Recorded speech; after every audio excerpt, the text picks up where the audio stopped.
السلام علیکم دوستوں، میں ہوں محمد اور آپ دیکھ رہے ہیں دی وزڈم ٹی وی۔ دوستوں، یہ دوسری صدی ہجری کا زمانہ تھا۔ دنیا کے چپے چپے میں اسلام کی کرنیں اپنی تابناک شعاعیں بکھیر رہی تھی۔ وہی عرب جو کچھ عرصہ پہلے انتقام کی آگ میں جھلس رہے تھے، آج اسلامی تعلیمات کی بدولت تمام بھائی بھائی بن چکے تھے۔ قبائل کے درمیان باہمی اختلافات پائے جاتے تھے، مگر دوران جنگ جب اکٹھے ہوتے تو سب ایک دوسرے کا بے حد احترام کرتے تھے۔ تلواروں کے سائے میں ان کی نمازیں ادا ہوتی تھیں، اور جن جن ملکوں میں جہاد کا پرچم لہراتے وہاں کے باشندوں کے ساتھ عدل و انصاف کرنا ان کی شان تھی۔ دوسری جانب مسلمان مبلغین بھی دعوت و تبلیغ کا کام جاری کیے ہوئے تھے۔ چنانچہ دیکھتے ہی دیکھتے مسلمانوں کی تعداد میں بے تحاشا اضافہ ہونے لگا۔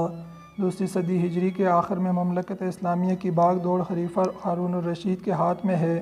دنیا کے گوشے گوشے سے مسلمان بیت اللہ شریف کا حج ادا کرنے کے لیے آ رہے ہیں، مگر مکہ مکرمہ میں پانی ناپید ہے۔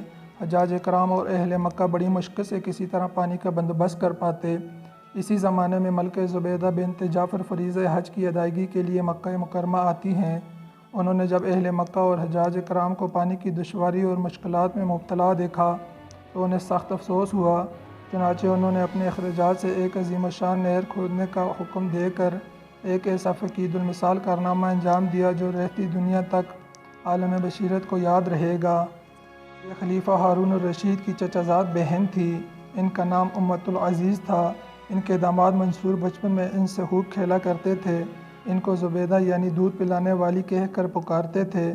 چنانچہ سب اسی نام سے پکارنے لگے اور اصلی نام لوگ بھول ہی گئے۔ یہ نہایت خوبصورت اور ذہین و فطین تھی۔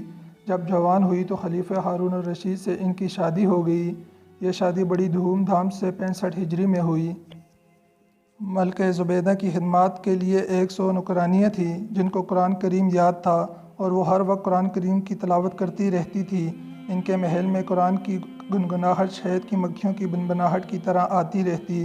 زبیدہ نے پانی کی قلت کے سبب حجاج کرام اور اہل مکہ کے درپیش مشکلات میں اور دشواریوں کو اپنی آنکھوں سے مشاہدہ کیا تو انہوں نے مکہ میں ایک نہر بنانے کا ارادہ کیا۔ اس سے پہلے بھی وہ مکہ والوں کو بہت زیادہ مال سے نوازا کرتی تھی، اور حج و عمرہ کے لیے مکہ آنے والوں کے ساتھ ان کا سلوک بے حد فیاضانہ تھا۔ اب نہر کی کھدائی کا منصوبہ سامنے آیا تو مختلف علاقوں سے انجینئر بلوائے گئے۔ اس عظیم منصوبے پر 70 لاکھ دینار خرچ ہوئے۔ ملکہ زبیدہ نے انتہائی شوق اور جذبہ اخلاص کے تحت نہر کی کھدائی کرائی تھی۔ وہ حجاج کرام اور اہل مکہ کو پانی کی دشواریوں سے نجات دلانا چاہتی تھی، اور یہ کام صرف اللہ تعالیٰ کی خوشنودی کے لیے انہوں نے کیا۔ اس کا اندازہ اس بات سے لگائیں کہ جب نہر زبیدہ کی منصوبہ بندی شروع ہوئی تو اس منصوبے کا منتظم انجینئر آیا اور کہنے لگا، آپ نے جس منصوبے کا حکم دیا ہے اس کے لیے خاصے اخراجات درکار ہیں، کیونکہ اس کی تکمیل کے لیے بڑے بڑے پہاڑوں کو کاٹنا پڑے گا، چٹانوں کو توڑنا پڑے گا، نشیب و فراز کی مشکلات سے نمٹنا پڑے گا، سینکڑوں مزدوروں کی دن رات محنت کرنے پر تب جا کر یہ منصوبہ پائے تکمیل تک پہنچ سکے گا۔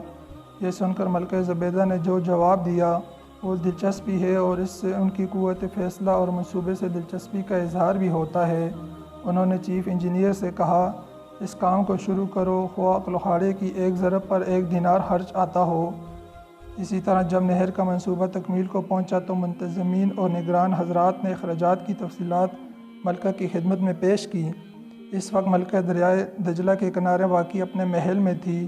ملکہ نے وہ تمام کاغذات لیے اور انہیں کھول کر دیکھے بغیر دریا میں ڈال دیے، اور کہنے لگی، الہی مجھے دنیا میں کوئی حساب کتاب نہیں لینا، تو مجھ سے قیامت کے دن حساب نہ لینا۔ ملکہ زبیدہ نے یہ عظیم الشان کام انجام دے کر حجاج کرام اور باشندگان مکہ مکرمہ کو پانی کی قلت کے سبب درپیش مشکلات کا مسئلہ حل کر دیا۔ اللہ تعالیٰ اس نہر کو ان کے حق میں صدقہ جاریہ بنائے۔ ان کی وفات بغداد میں جمادی الاول 216 ہجری میں ہوئی۔